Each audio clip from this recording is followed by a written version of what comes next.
قاری محمد طیب قاسمی کے YouTube channel کو سبسکرائب کیجیے اور امن کے پیغام کو پھیلانے میں ہماری مدد کیجیے اور نیچے دیے گئے ہوئے بیل آئیکن کو کلک کریں تاکہ ہر آنے والی نئی ویڈیو آپ کو براہ راست مل سکے۔ اللهم صل على محمد وعلى آل محمد كما صليت على إبراهيم وعلى آل إبراهيم إنك حميد مجيد اللهم بارك على محمد وعلى آل محمد كما باركت على إبراهيم وعلى آل إبراهيم إنك حميد مجيد۔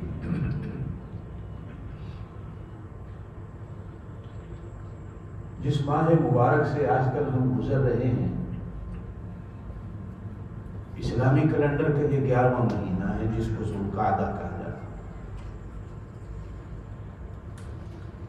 اس سے آگے ذوالحج ہے اور پھر محرم ہے جو اگلے سال کا پہلا مہینہ۔ اسلامی کیلنڈر کے 12 مہینوں میں سے 4 مہینے اللہ پاک نے بڑی عزت، عظمت اور حرمت والے بیان، جن میں 3 مہینے کے لگاتار ہیں اور 1 مہینہ رجب کا ہے۔ ذوالقعدہ، قعدہ بیٹھنے کو کہا جاتا ہے۔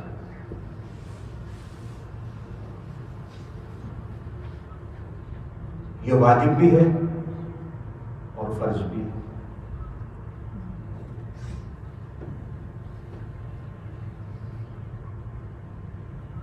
اگلا مہینہ ذوالحج ہے جس کو حج والا مہینہ کہا ہے۔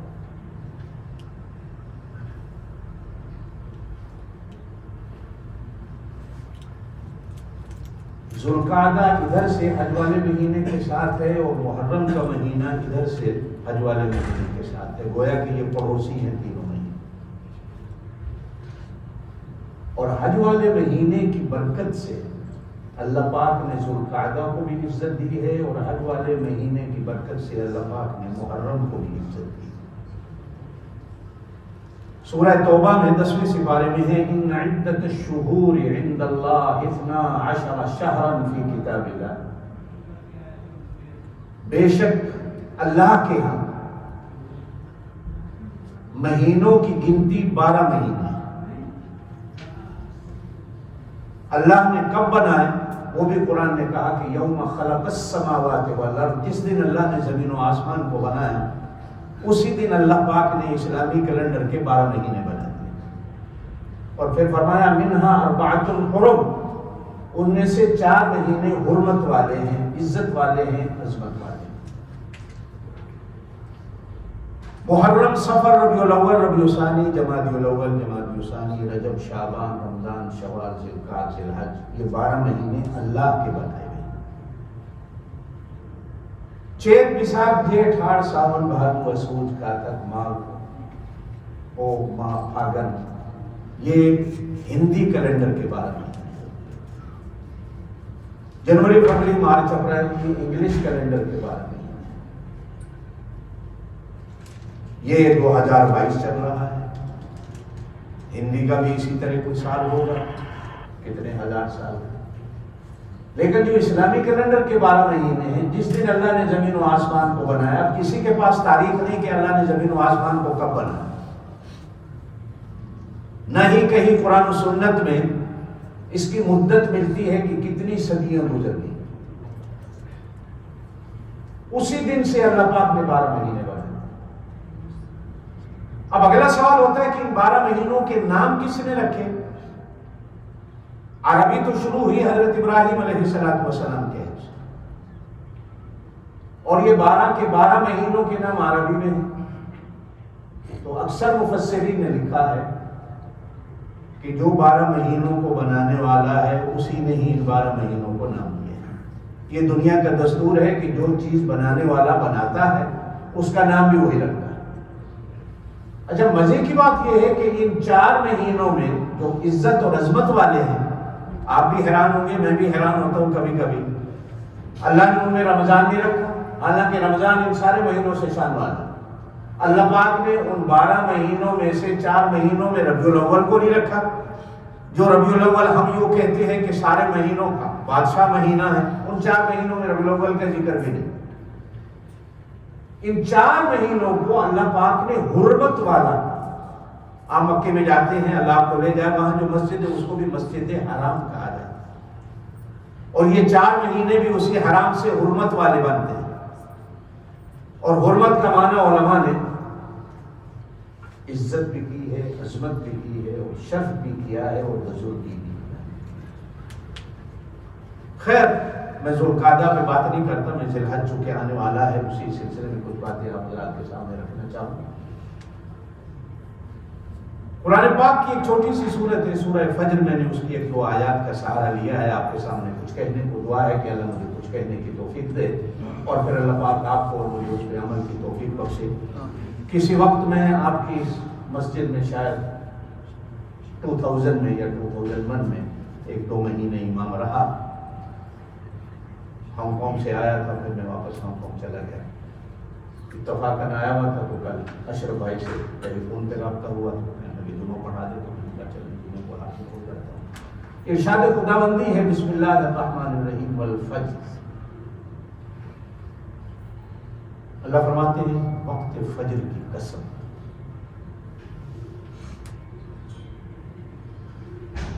علماء نے لکھا ہے اللہ ہر چیز کا خالق و مالک ہے، وہ جس چیز کی چاہے قسم کھا لے اللہ کے لیے جائز ہے۔ آپ اور میں جتنے ہیں، ہم اللہ کے نام کے سوا کسی اور چیز کی قسم کھائیں گے تو وہ شرک میں آئے گی۔ مجھے نبی کی قسم، مجھے کلمے کی قسم، مجھے ماں باپ کی قسم، بیوی کے سر پہ ہاتھ رکھ دیا مجھے تیری قسم، اور وہ اکثر جھوٹی ہوتی ہے۔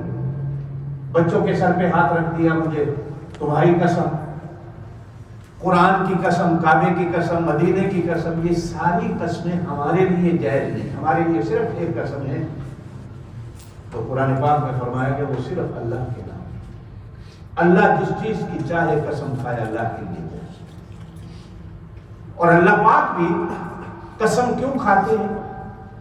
اللہ کو کیا ضرورت ہے؟ صرف آپ کو اور مجھے جو کمزور ایمان اور کمزور دل والے ہیں، اللہ نے اپنی بات سمجھانے کے لیے، اس کا وزن بتانے کے لیے، اس کی قیمت بتانے کے لیے اللہ اس چیز کی اور اس وقت کی اللہ قسم کھاتے ہیں۔ سارے وقت اللہ کے بنے ہوئے ہیں، کوئی وقت حرام نہیں، کوئی وقت ایسا نہیں ہے کہ ہم کہیں کہ نہیں اس وقت کی کوئی قدر نہیں، اس وقت کی کوئی قیمت نہیں، صرف ایک ہی وقت نہیں، سارے وقت اللہ کے بنائے ہوئے ہیں، لیکن کچھ وقت ایسے ہیں جو اللہ کو محبوب ہیں۔ والفجر والعصر، ان 2 وقتوں کی اللہ نے قرآن میں قسم کھائی، فرمایا والفجر۔ علماء نے لکھا ہے کہ اللہ نے اس وقت کی قسم کیوں کھائی، اور اس فجر سے کون سی فجر مراد ہے؟ پہلی بات تو علماء نے لکھی کہ فجر ایک امید زندگی کا وقت ہوتا ہے، اللہ کے انعامات کا ایک وقت ہے، اللہ سے لینے کا ایک وقت ہے،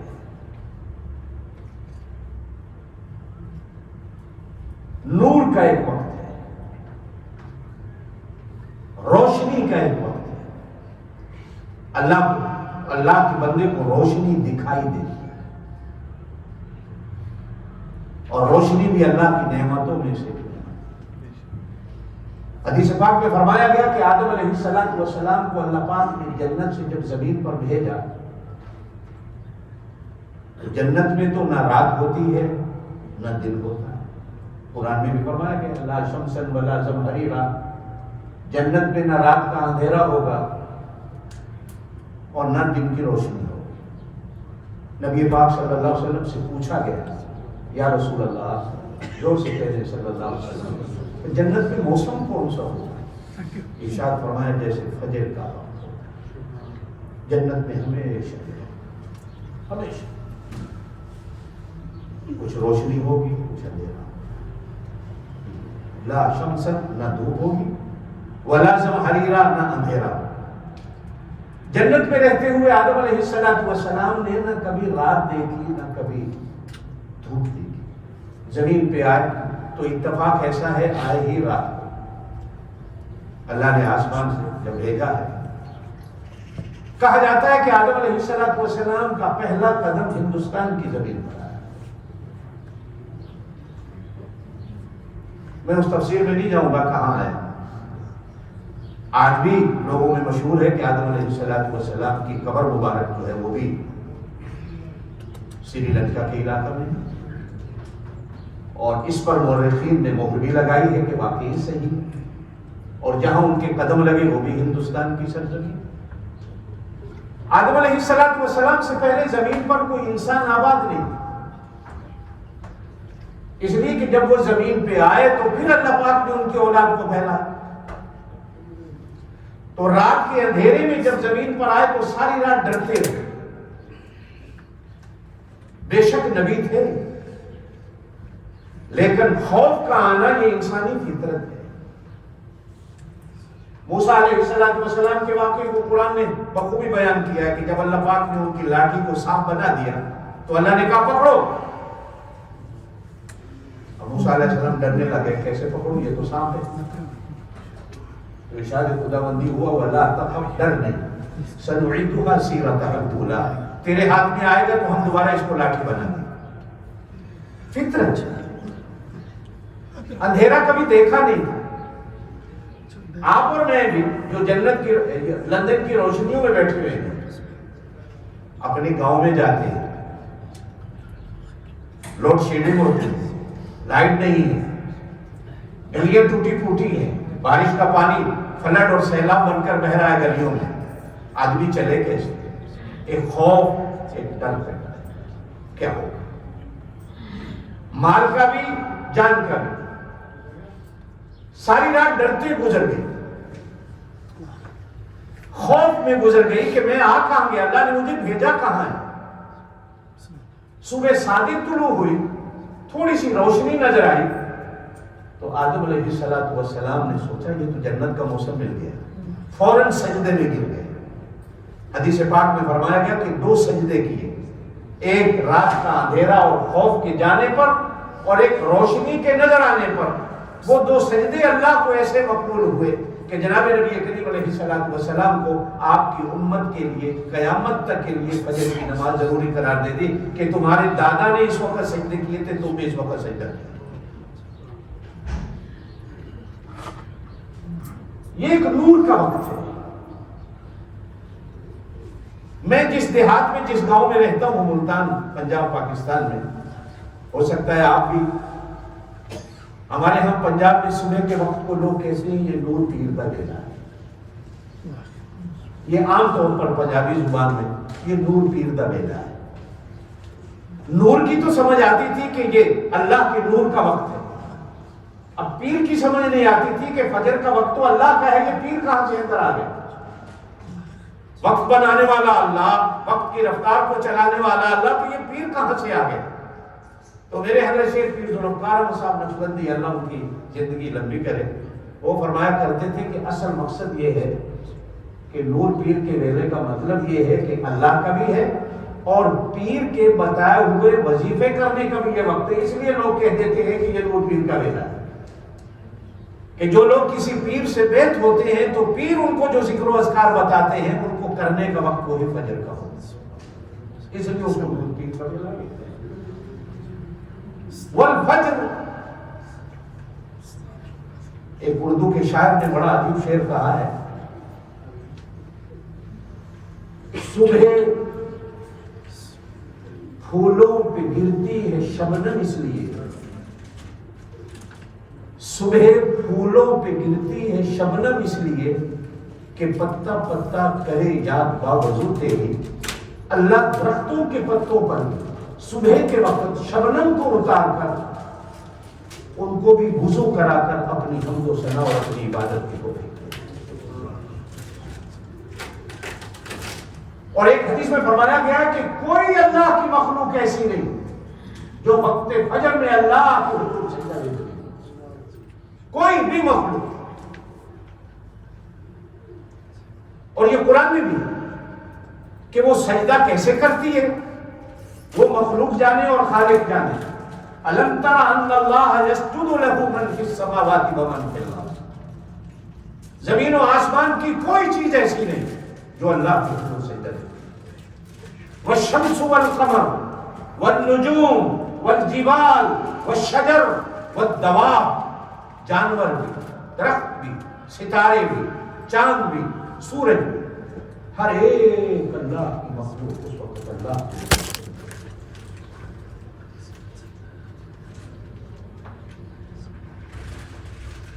وقت فجر کی قسم،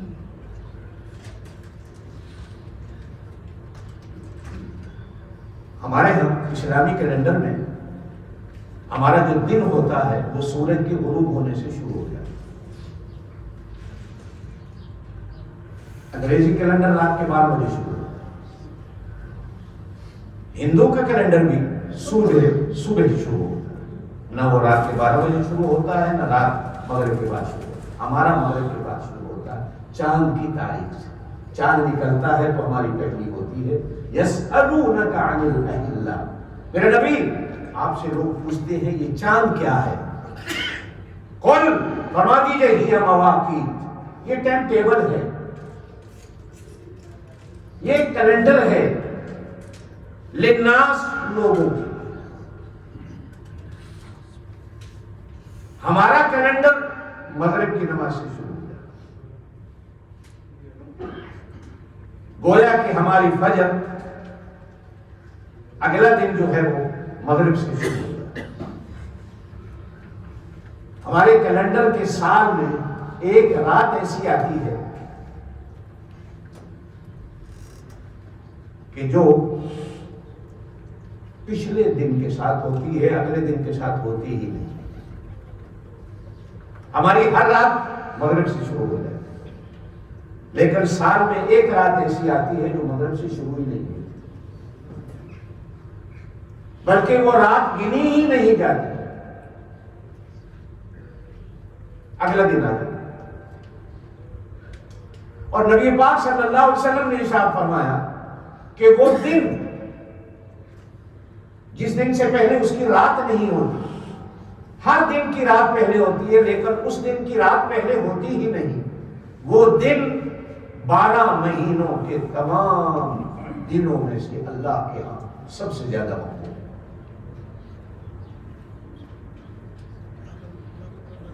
آپ نے حج کیا ہوگا، اللہ آپ کو حج پر لے جائے، آمین کہتے. جو لوگ گئے ہوئے ہیں اللہ ان کے حج کو قبول کرے، اللہ ان کو نصیب فرمائے، اللہ ہمیں بھی لے جائے. عرفات کا دن،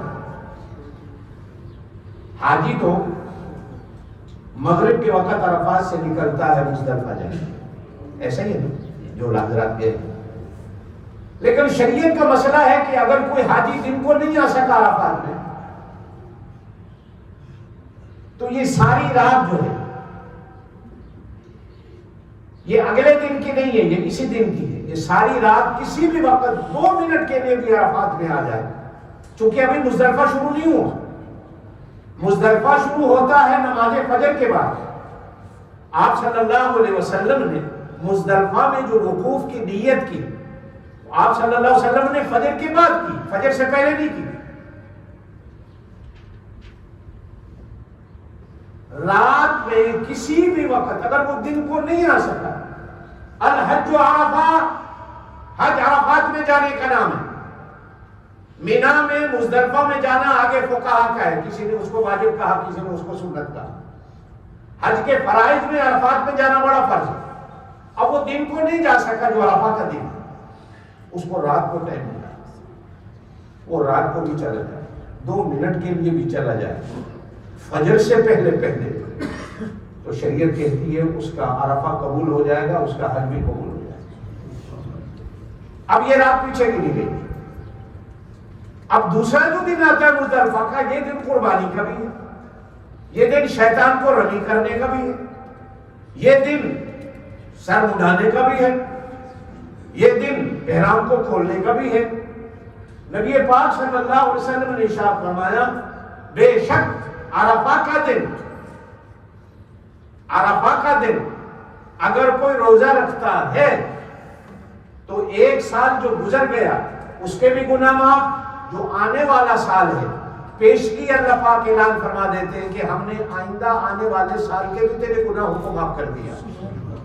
رمضان کے دن اپنی شان رکھتے ہیں، جمعے کا دن اپنی شان رکھتا ہے، لیکن نبی پاک صلی اللہ علیہ وسلم نے ارشاد فرمایا کہ یہ جو قربانی کا دن ہے 10 ذی الحج، یہ دن سارے دنوں کا بادشاہ ہے، اس لیے کہ قربانی وہ عمل ہے. بے شک عرفہ میں جانا حج ہو گیا، لیکن قربانی وہ عمل ہے جو حج کو اللہ کے دربار میں مقبول بنا دی. اب یہ رات پچھلے دن میں آئی ہے، اگلے دن میں نہیں. فجر کے وقت بھی اگر کوئی مزدلفہ شروع ہے، جب حاجی سواریاں نہیں تھی، ہمارے ساتھ بھی کئی دفعہ ایسا ہوا، ساری رات عرفات سے مزدلفہ کا سفر کرتے رہے، ٹریفک جام ہو گئی، رک گئے تو فجر کی نماز راستے میں پڑھنی پڑی، مزدلفہ نہیں پہنچ سکے، سورج نکلنے کا ڈر پیدا ہو گیا. بہرحال یہ شرعی مسائل ہیں، الگ ہے، یہ کیا ہے. والفجر، علماء نے لکھا ہے کہ اللہ پاک نے اس دن کے وقت فجر کی قسم کھائی. بعض مفسرین نہیں، لیکن اکثر مفسرین نے لکھا کہ نہیں، جب اللہ نے کہہ دیا والفجر تو کوئی ایک رات مخصوص نہیں، روزانہ کی فجر کا وقت اللہ پاک کو تمام اوقات میں سب سے زیادہ محبوب ہے، اسی لیے اللہ پاک نے اس کو جنت کا موسم بنایا. بعد بزرگ فرمایا کرتے تھے اب کسی نے جنت کا موسم لینا ہے تو پھر نماز فجر کے لیے جاگنے اٹھنے کی عادت بنائے، جبھی تو موسم پائے گا، جب دنیا میں ہی اس کی عادت نہیں پائے. پہلے سپارے کے تیسرے رکوع میں ہے وَبَشِّرِ الَّذِينَ آمَنُوا وَعَمِلُوا الصَّالِحَاتِ أَنَّ لَهُمْ جَنَّاتٍ تَجْرِي مِن تَحْتِهَا الْأَنْهَارُ كُلَّمَا رُزِقُوا مِنْهَا مِن ثَمَرَةٍ رِزْقًا قَالُوا هَذَا الَّذِي رُزِقْنَا مِن قَبْلُ وَأُتُوا بِهِ مُتَشَابِهًا. اہل جنت کو جب جنت میں فروٹ ملیں گے، جیسے آج کل آم کا موسم ہے، تو ملائکہ کو حور و غلمان آپ کے سامنے پلیٹ میں آم رکھتے ہیں تو آپ دیکھ کر ہی کہیں گے اللہ یہ تو میں دنیا میں کھا کے آیا ہوں. انور لٹور ہے، دشہری ہے، چوسا ہے، سلڑی ہے، جو بھی ہے، شکل آپ دیکھیں گے آپ کہیں گے اللہ میں تو دنیا میں کھا کے آیا ہوں. اللہ فرمائیں گے شکل پہ نہ جاؤ، کھا کر دیکھو یہ باہر سے کچھ ہے اندر سے کچھ اور. بے عینی یہی حالت جنت کے موسم کی. اللہ پاک کہتے ہیں کہ دنیا میں عادت تو بناؤ. کسی بزرگ نے بڑی عجیب بات کہی ہے کہ جو صبح سویا اس نے اپنا سب کچھ کھویا، جو جاگا اس کا بھاگ جاگا، جو سو گیا اس نے سب کچھ کھو دیا.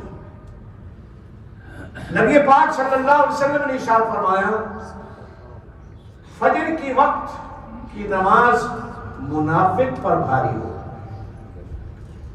آپ اور میں جتنے بیٹھے ہیں نا، ناراض نہیں ہونا کہ کسی دن اپنے آپ کو اگر ہم نے شیشے کے سامنے کھڑے ہو کر دیکھنا ہو کہ میں اندر سے کیا ہوں، باہر سے کیا ہوں، میری حقیقت کیا ہے، تو سوچ لینا کہ اگر میں نماز فجر کو نہیں اٹھتا، نہیں پڑھتا، نماز عشاء بھی نہیں پڑھتا، تو کہیں ایسا تو نہیں کہ میرے اوپر نفاق کی مہر لگ گئی ہو کہ حضور پاک صلی اللہ علیہ وسلم نے ارشاد فرمایا فجر کی نماز اور عشاء کی نماز سوائے منافق کے کسی پر بھاری نہیں.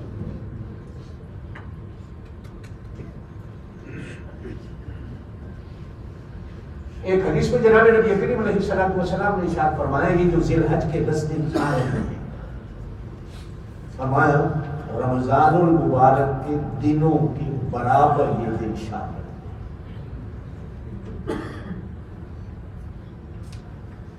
ایک حدیث پاک میں آپ صلی اللہ علیہ وسلم نے ارشاد فرمایا کہ ان دنوں کی راتیں یہ لیلۃ القدر کی راتوں کے برابر شامل. ایک حدیث میں ابو داؤد شریف نے حدیث میں فرمایا یہ رمضان کے دنوں سے بھی زیادہ یہ دن دنوں کے بارے میں ارشاد فرمایا، اس لیے کہ یہ حج کے دن. بے شک شریعت میں اسلام کے بنیادی ارکان میں سے حج کو آخری رکن قرار دیا گیا.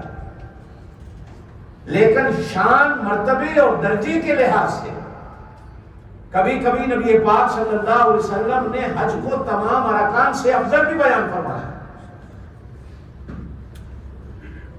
اس لیے کہ حاجی صرف اس کالے رنگ والے غلاف والے گھر کا طواف کرنے نہیں جاتا، یہ اپنے اللہ کا طواف کرنا۔ ایک حدیث میں آپ صلی اللہ علیہ وسلم نے ارشاد فرمایا، جب وہ حجر اسود کو بوسہ دیتا ہے تو حاجی یوں سمجھے کہ میں اپنے اللہ سے ہاتھ ملا۔ حضرت جنید بغدادی رحمۃ اللہ کا واقعہ ملتا ہے، فرماتے ہیں میں حج پہ آیا، میں اس کو ڈھونڈتا رہا جس کا یہ گھر ہے، مجھے وہ نہیں ملا، بس کالے رنگ والا غلاف اور اس کے نیچے کالی اینٹیں ہی نظر آتی رہی۔ حج کے سے فارغ ہو کر میں نے سوچا کہ جنید مزہ نہیں آیا، گھر دیکھنا مقصد نہیں ہوتا، مقصد ہر کسی کا گھر والے کو دیکھنا ہوتا۔ پتہ نہیں میرا حج بھی ہوا کہ دوسرے سال پھر حج کرنے آیا، پھر کہیں کہیں مجھے وہ بھی نظر آیا اور کہیں کہیں وہ کالی اینٹیں بھی اور کالا غلاف بھی نظر آیا۔ پھر میں نے سوچا کہ جنید کہیں شرک تو نہیں کر بیٹھا کہ اس کے دربار میں دو چیزیں نہیں ہوتی، ایک ہی ہوتی، یا اسے دیکھ یا پھر کالے رنگ والے غلاف والے اس مقام کو دیکھ۔ پھر میں تیسرے سال حج پہ آیا یہ سوچ کر کہ شاید یہ دوسرا حج بھی میرا نہیں ہوا، میرا اصل مقصد تو اس کو دیکھنا تھا۔ تیسرے سال جب حج پہ آیا تو اللہ کی قسم ہے میں ہر قدم پہ اسے ہی دیکھتا رہا جس کا یہ گھر ہے اور جس کا یہ مقام ہے۔ آپ اور میں کہیں بھی جاتے ہیں، گھر دیکھنا مقصد نہیں ہوتا، مقصد تو گھر والے کو ملنا ہوتا۔ یہ دن ایسے ہیں کہ جن میں حاجی تو وہاں ہوتا، آپ اور میں یہاں ہوتے۔ سنت کیا ہے؟ آپ صلی اللہ علیہ وسلم نے ارشاد فرمایا کہ تم بھی حاجی کی طرح ہو جاؤ۔ کیسے؟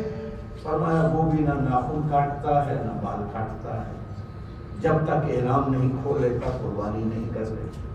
تم بھی ارے بھائی بندو اور کچھ نہیں کر سکتے ہو تو اتنا کر لو کہ اس کی نقل ہی بنا لو کہ جب تم قربانی سے فارغ ہو جاؤ اب تم بھی بال کاٹ لو، تم بھی ناخن کاٹ لو، یہ تم کر لو، حاجیوں کے برابر ہم تمہیں ثواب دیں۔ اور جو یوم عرفہ کا روزہ رکھا گیا فرمایا وہ حاجی پہ نہیں، اس لیے کہ حاجی تو اللہ کا مہمان ہوتا، جو بندہ حج کرنے جاتا ہے وہ اللہ کا مہمان ہے۔ ہم لوگ ایک دفعہ مدینہ پاک میں تھے، خوب کھا پی رہے، ایک دن حضرت خواجہ خانم صاحب قدیہ شریف والے رحمۃ اللہ تشریف فرما تھے مدینہ پاک میں، تو میں نے ان سے جا کر پوچھا کہ حضرت کہیں یہ فضول خرچی میں تو نہیں آ رہا کہ ہم مدینہ میں خوب کھا پی رہے ہیں؟ تو حضرت نے مجھے میرے اس سوال کا جواب دیا، فرمانے لگے قاری صاحب یہ انہی کا لنگر چلو، یہ جو کچھ کھا رہے ہو انہی کا دسترخوان ہے، انہی کے مہمان ہو، کھاؤ پیو۔ تھوڑا سا مجھے یہ بتاؤ کہ آپ ہانگ کانگ سے یا لندن سے نبی پاک صلی اللہ علیہ وسلم کے زمانے میں یہاں آتے، جب آپ وہاں موجود بیٹھے ہوئے تھے تو کیا حضرت بلال کو حضور کیا فرماتے یہ لندن سے آئے ہیں ان کو دال پکا کے دے دو یا چٹنی سے روٹی دے دو؟ بلکہ حکم ہوتا کہ ان کو اچھی سے اچھی غذا کھلاؤ، اس لیے کہ یہ اللہ کے رسول کے مہمان ہیں۔ حاجی جب حج میں جاتا ہے وہ اللہ کا مہمان ہوتا ہے، اسے تو سنت کے طور پر کہا کہ تم روزہ نہ رکھو، تم اللہ کے مہمان ہو۔ یہ روزہ نفلی ہے تو فرضی نہیں، ہاں آپ اور میں جتنے بیٹھے ہیں فرمایا کہ اگر تم 9 ذی الحج کا روزہ رکھ لو اپنے اپنے گھروں میں رہ کر تو اللہ پاک 2 سال کے گناہ جہاں معاف کرتا ہے وہیں اللہ پاک آپ کو بھی حاجیوں کی لسٹ میں لکھ کہ تم نے حاجیوں کی ایک عادت کو تو اپنایا۔ حاجی جب جاتا ہے تو گویا کہ وہ اللہ سے جڑے گا، اللہ کے دسترخوان، یہاں بھی ہم اللہ کے دسترخوان پر کھاتے ہیں، ہمیں اللہ کھلاتا ہے، اس میں کوئی شک نہیں، لیکن اس کے گھر میں جا کر جو کھانا ہے وہ اللہ کے دسترخوان پر ہی کھانا ہے۔ فرمایا والفجر، مجھے وقت ہے فجر کی قسم، توجہ دیں گے؟ ایک بات عرض کرتا ہوں، نبی پاک صلی اللہ علیہ وسلم کا زمانہ نبوت 23 سال.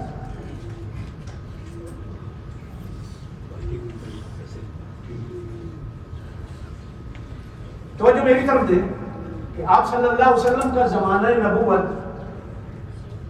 23 سال. 13 سال مکے کی زندگی ہے اور 10 سال مدینے کی زندگی. بے شک 5 نمازیں معراج کی رات پڑھی، اس میں کوئی شک نہیں، لیکن ابتدائی دنوں میں جب غار حرا سے آپ صلی اللہ علیہ وسلم پہلی وحی دے کے تشریف لائے، یا وہیں پہ یا دوسری وحی کے موقع پر نماز فجر اور سورج کی غروب ہونے کے بعد ہی یہ آپ صلی اللہ علیہ وسلم کو ابتدائی دنوں میں ہی دے دی.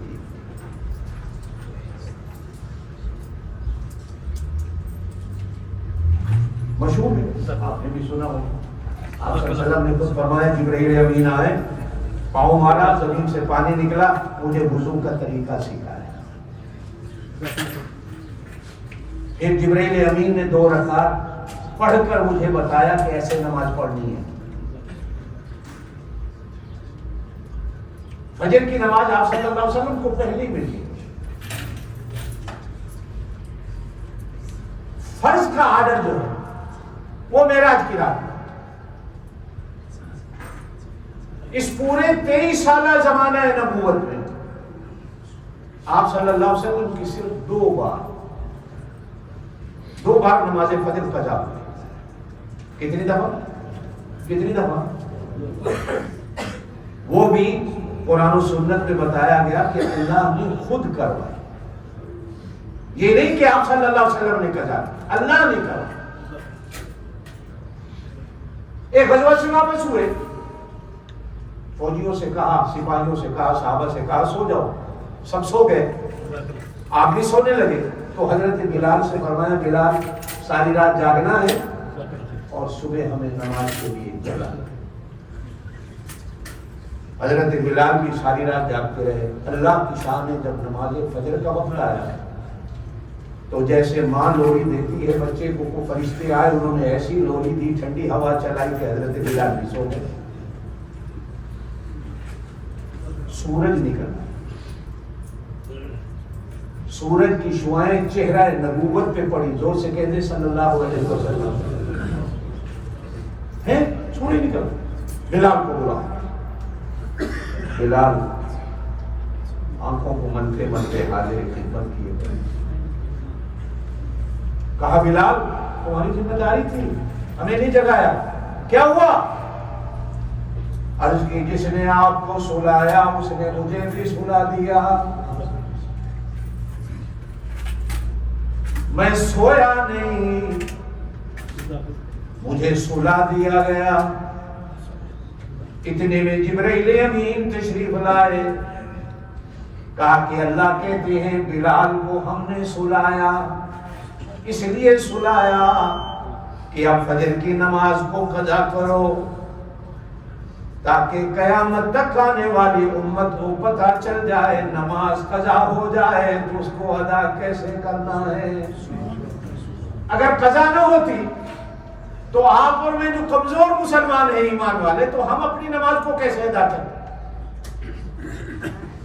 اور یہی نماز سیدنا ابوبکر صدیق کی، یہی نماز سیدنا فاروق اعظم کی، یہی نماز سیدنا عثمان غنی کی، اور یہی نماز سیدنا علی المرتضیٰ کی اور دیگر صحابہ.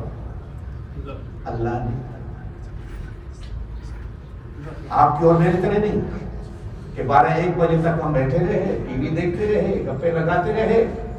فجر کی نماز گئی. کچھ ہیں جو روزانہ قضا پڑھ لیتے ہیں اور کچھ ہیں تو وہ قضا ہی نہیں پڑھتے. گئی تو گئی. ہم کتنا بڑا اپنا نقصان کر بیٹھے کہ جناب نبی کریم علیہ الصلوۃ والسلام نے ارشاد فرمایا جس کی فجر کی نماز رہ گئی اس کا نام منافقین ہے. اس کا نام منافقین میں آ. اور قرآن نے منافق کو کافر سے بھی اوپر بیان کیا. کافر چھوٹا ہے, منافق کافر سے بھی بڑا ہے. ان المنافقین یخادعون اللہ وهو خادعهم. یہ سمجھتا ہے کہ اللہ کو دھوکہ دے گا, یہ اپنے آپ کو دھوکہ دے گا. وَإِذَا قَامُوا إِلَى الصَّلَاةِ قَامُوا كُسَالَىٰ يُرَاءُونَ النَّاسَ وَلَا يَذْكُرُونَ اللَّهَ إِلَّا قَلِيلًا مُذَبْذَبِينَ بَيْنَ ذَلِكَ لَا إِلَىٰ هَٰؤُلَاءِ وَلَا إِلَىٰ هَٰؤُلَاءِ. نہ ادھر کا رہا نہ ادھر کا, نہ خدا ہی ملا نہ مثال. اور دوسری بات جناب نبی کریم علیہ السلام کی نماز حضرت عائشہ کی وجہ سے نہیں کہ ایک خاتون, ہمارے ہاں خواتین کہتی ہیں, دنیا کہتی ہے اسلام نے عورت کو کتنا مٹا کے رکھا ہے, اسلام عورت کو دیتا کیا ہے. ایک خاتون کی وجہ سے نماز قضا ہوئی. آپ کو اور مجھے قیامت تک کے لیے اللہ نے مسئلہ دے دیا کہ نماز فجر کو ادا کس طرح کریں.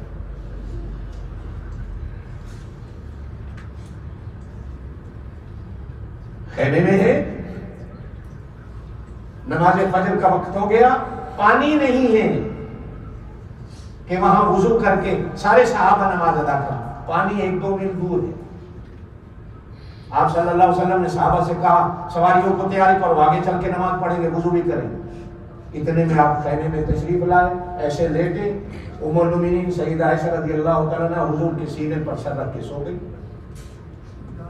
اور وہ ایسی سوئی کہ حضور ان کو اٹھا دیے. کاش کے وقت ہوتا تو آج کل جو انڈیا میں شرارت اٹھی ہوئی ہے نا حضرت فاطمہ حضرت عائشہ پر, میں اس پر بات کرتا آپ حضرات کے سامنے کہ حقیقت کیا ہے. اب حضرت عائشہ سو گئی, آپ صلی اللہ علیہ وسلم اٹھا دیے. نماز کا وقت ہوا جا رہا ہے کہ سیدنا ابو بکر صدیق 2 بار خیمے میں تشریف لائے. دیکھا اللہ کے نبی بھی لیٹے ہوئے اور حضرت عائشہ سینے پہ سر رکھ کے سوئی گئی. اب تیسری بار آئے تو غصے میں اپنے ہاتھ میں جو لاٹھی تھی حضرت عائشہ کے پاؤں پہ ماری. اٹھو, ہماری بھی نماز ضائع کر رہی ہو, اللہ کے پاک نبی کی بھی ضائع کرا رہی. اتنے میں نماز فجر کا وقت.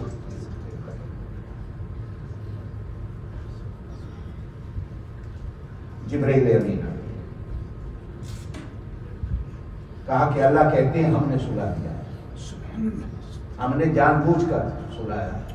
مسئلہ بتانا ہے قیامت تک آنے والی امت کو, نماز کا وقت ہو جائے, پانی نہ ملے, کیا کرنا. فتیمموا, اب اللہ کے پاک نبی تیمم کر, صحابہ سے بھی کہا تیمم کر. فتیمموا صعیدا طیبا فامسحوا بوجوہکم وایدیکم. تیمم کر.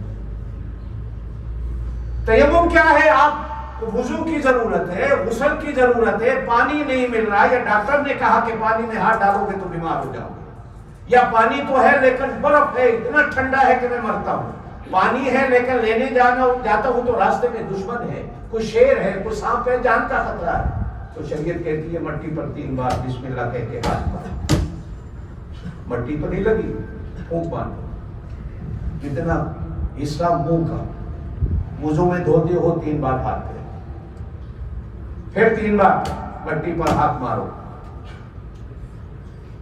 کونیوں سمیت جو بازو دھوتے ہو خلال کر لو, جاؤ نماز پڑھ لو, تم پاک ہو. شریعت نے اتنی آسانیاں دی. فتیمموا صعیدا طیبا. اللہ پاک میری حاضری کو اور آپ کے آنے کو قبول فرمائے, جو کچھ کا اللہ قبول فرمائے. زندگی کو کبھی صحیح. واخر دعوانا